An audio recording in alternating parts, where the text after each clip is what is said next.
Hi friends, welcome to my channel. இன்னைக்கு Kerala style பாலடை pradhaman எப்படி பண்ணுறதுன்னு பார்க்கலாம். அதுக்காக 1.5 லிட்டர் அளவுக்கு பால், அப்புறமா 100 கிராம் அளவுக்கு அடை, சுகர், நெய். இனி நம்ம எப்படி பண்ணுறதுன்னு பார்க்கலாம். முதல்ல நம்ம எடுத்து வச்சிருக்கிற அடையை பச்சை தண்ணியில் கழுகி சுடு தண்ணியில் ஊற வச்சிடலாம். நல்லா கழுகியாச்சு. இனி இந்த தண்ணியை வடிகட்டிடலாம். வடிகட்டிட்டோம். இனி நம்ம கொதிக்க வச்ச தண்ணியில் இதை போட்டுடலாம். இனி நல்லா ஊறட்டும். இனி நம்ம பாலை காய்ச்சிக்கலாம். அடி நல்லா கனமாக இருக்கிற ஒரு பாத்திரத்தில் தான் பாலை காய்ச்சணும்.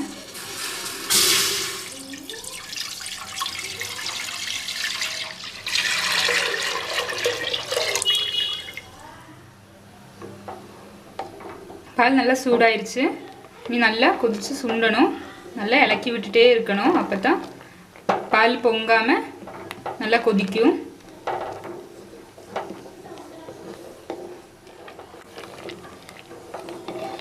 ஒரு அரை மணி நேரம் நல்லா கொதிச்சு சுண்டிருச்சு. இனி நம்ம அடையை சேர்த்துக்கலாம். அடை நல்லா சுடுதண்ணியில் ஊறி நல்லா தயிர்ச்சு.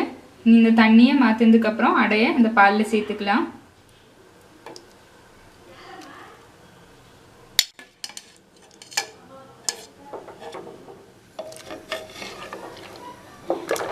நம்ம அடை சேர்த்தியாச்சு. இனி நல்லா இப்படி இலக்கிட்டே இருக்கணும். இனி நல்லா கொதிச்சு சுண்டுனதுக்கப்புறம் சர்க்கரை சேர்த்துக்கலாம். அடை நல்லா வெந்ததுக்கப்புறம் தான் சர்க்கரை சேர்க்கணும். இல்லாட்டினா அடை வேகாத மாதிரி தான் இருக்கும்.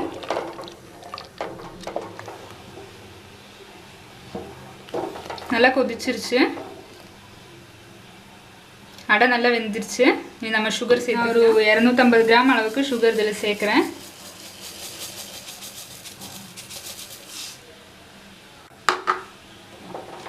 நல்லா மிக்ஸ் பண்ணி விட்டுடலாம்.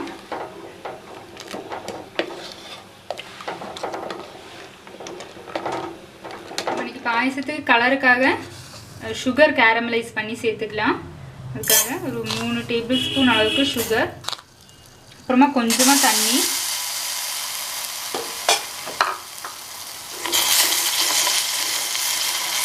நல்லா மெல்ட் ஆகட்டும்.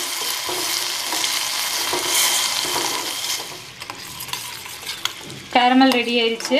நீ நம்ம அதை பாயசத்தில் மிக்ஸ் பண்ணிக்கலாம்.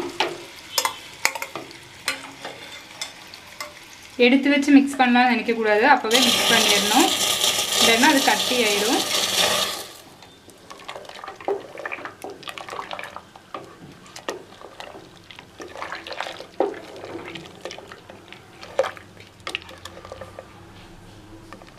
நல்லா மிக்ஸ் பண்ணியாச்சு.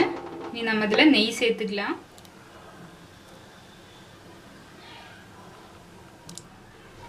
நெய் சேர்த்து நல்லா மிக்ஸ் பண்ணியாச்சு. நீ ஃப்ளேம் ஆஃப் பண்ணிடலாம். இது ஒரு பவுலில் சர்வ் பண்ணிக்கலாம். நம்மளோட டேஸ்டியான கேரளா ஸ்டைல் பாலடை பிரதமன் ரெடி ஆயிடுச்சு. எல்லோரும் ட்ரை பண்ணி பாருங்கள். தேங்க்ஸ்.